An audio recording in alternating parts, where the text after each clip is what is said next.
We've never had an internet librarian on the show before.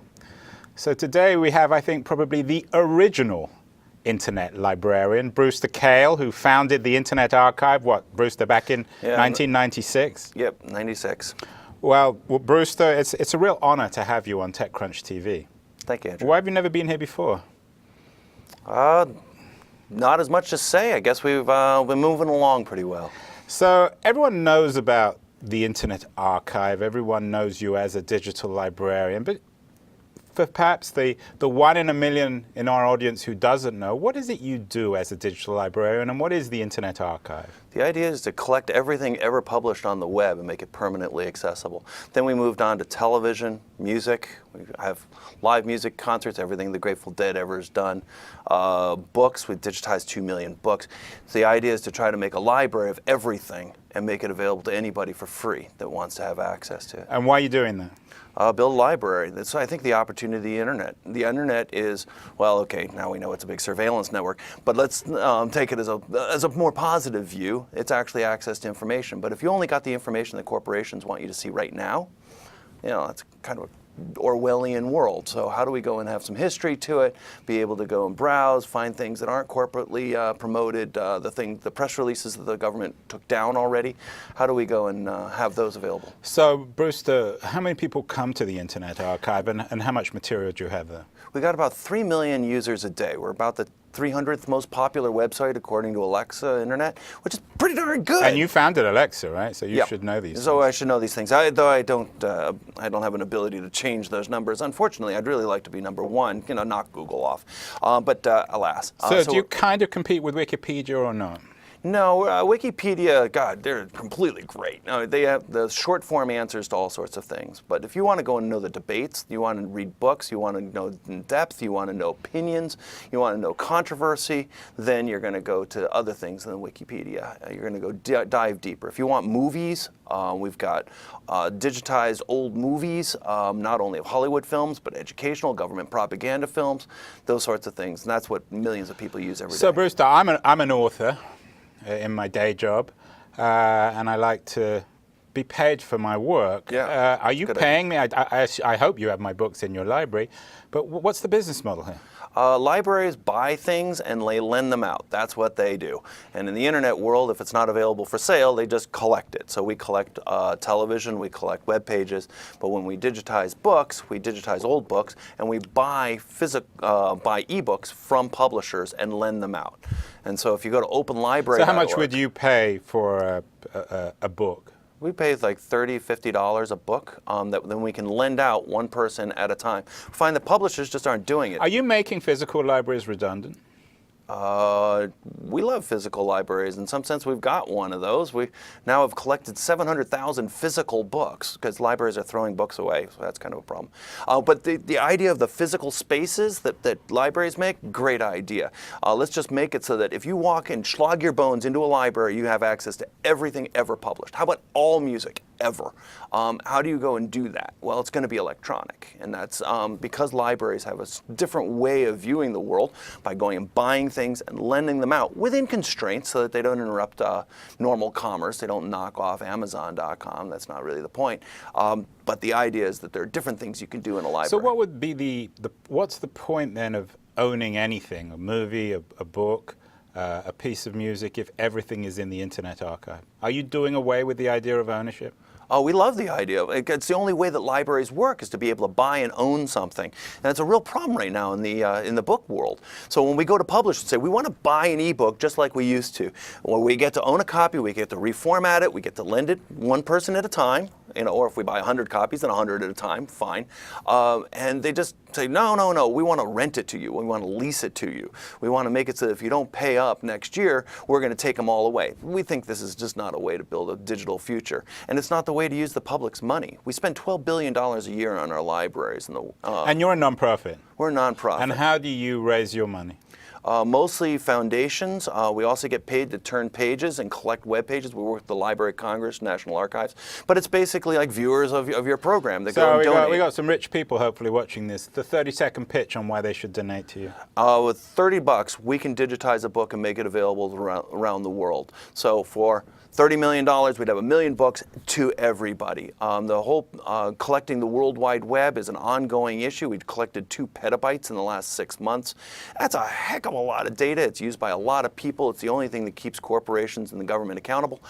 How is this not a good thing to go and spend a few shekels on? And I've been hearing, Brewster, that the NSA's been knocking on your door recently. Yes. It was actually the FBI went and demanded information with one of those secret Patriot Act things called National Security Letters. It was several years ago, but it's become quite relevant again because now we know, well, they've been knocking on a lot of other people's doors and they're not saying a whole lot. So there are only 3 of us that have ever pushed back against the FBI's secret.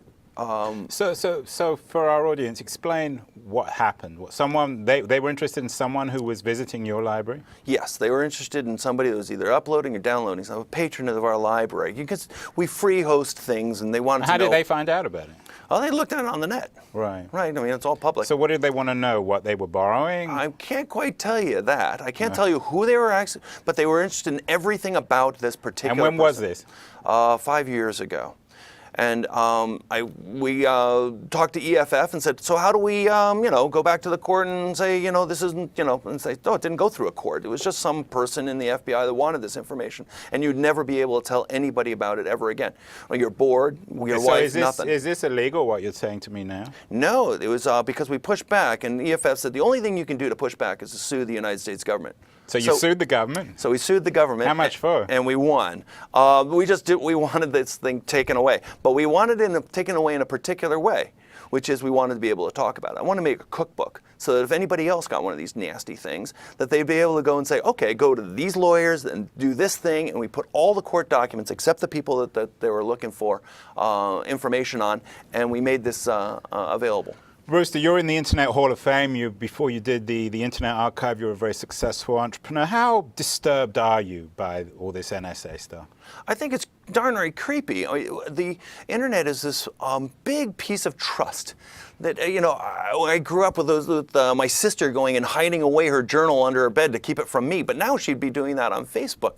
That we have a great deal of trust, and we could just collapse this pretty quickly.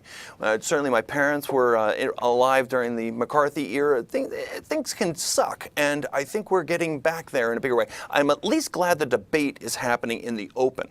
The idea that it's a national security versus privacy is hogwash. It's national security and personal security versus broken software. Either it's deliberately broken or it's buggy. So we should just get rid of the buggy, broken software. I know you've been critical of Google in the past. How much responsibility do you place on companies like Google and Facebook and Skype and the other companies that have been giving over the data to the NSA?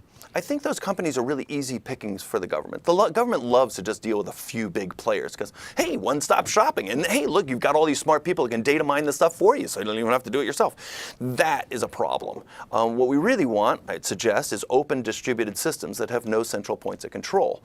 We have these very large organizations that are taking over whole media types, whether it's YouTube, it's just sort of dominating the whole video industry.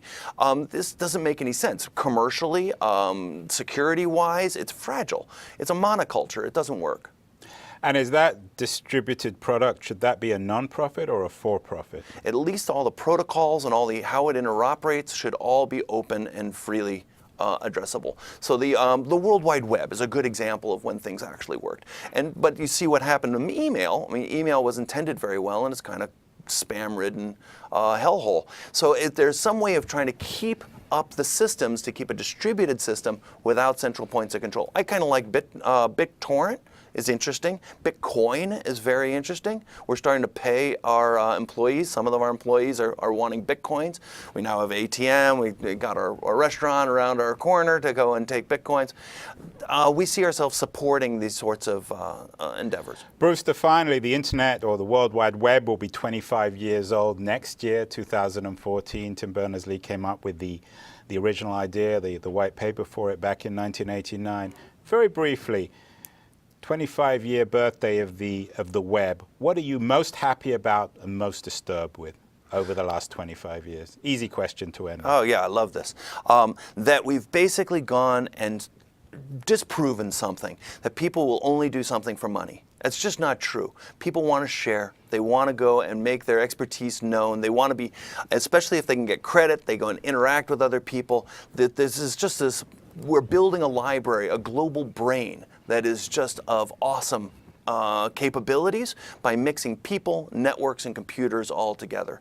The thing that I am sad about is we never put a business model in well enough to really make it work without advertising. Advertising makes winner-takes-all businesses. You see it within radio, television, magazines.